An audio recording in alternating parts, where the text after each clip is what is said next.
Thailand's pro-army party is well ahead in the first general election since the military coup in 2014. The Election Commission is expected to announce the final preliminary results any moment. Our reporter Abby O'Brien is in Bangkok and she joins us now live. Abby, will the party backing the PM have enough lower house seats for him to stay on? Good evening, Janice. Well, it's not quite clear, but what we do know is that the pro-military party has won the popular vote, and that's a result that has surprised many. But Prime Minister Prayut may not have secured enough seats to form a majority government. His party only needed 126 in the lower house, and that's because of changes to a constitution where the Senate seats are almost guaranteed to go to his party. But they only look to have won around 100 seats, meaning that they probably will need to go into a coalition in order to stay in power. A 24-hour alcohol ban across Thailand ending as polling booths closed and counting got underway. With bars reopened, tourists flocked to Bangkok's popular Koh Sang Road. It was business as usual for vendors, but the election on the minds of many. ลุ้นค่ะตื่นเต้นมากลุ้นว่าใครจะได้ตอนนี้ทุกคนก็ลุ้นน่ะทุกคนมีลุ้นนะว่า Early exit polls showed Per Thai, the party aligned with former ousted Prime Minister Thaksin Shinawatra, leading the popular vote. ก็คิดว่าเป็นที่น่ายินดีนะฮะฝั่งที่เป็นประชาธิปไตยเนี่ยได้ถูกเลือกขึ้นมา But as it neared midnight, a remarkable turn of events.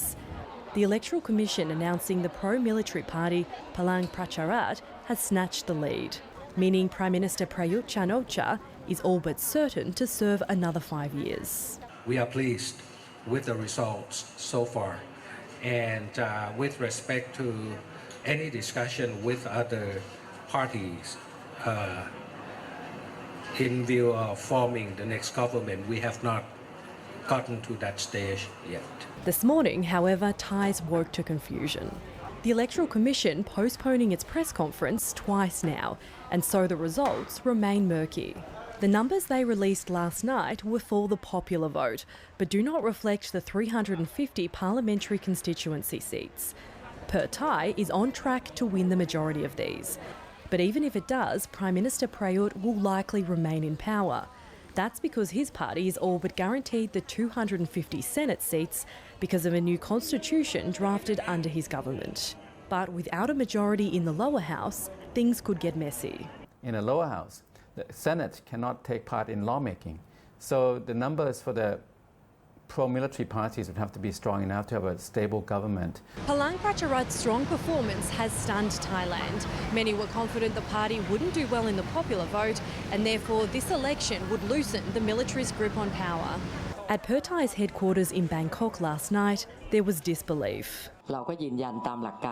We stand firm on our principle that we are willing to work with any parties that don't support the continuation of military power. Pisitwe Chachiwa, a former Prime Minister and the leader of the Democrats, Thailand's oldest political party, resigned within 5 hours of the polls closing.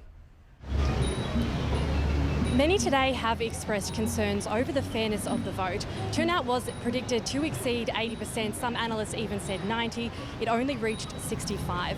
There have been reports of inconsistencies between voter turnout and the number of ballots cast in some constituencies, while Per Thai says it has suspicion about vote buying. Now, as I speak, the Electoral Commission is holding a press conference, and many Thais are hoping that this will provide better clarity on the result. Thanks so much, Abby O'Brien, reporting on the Thai election there from Bangkok.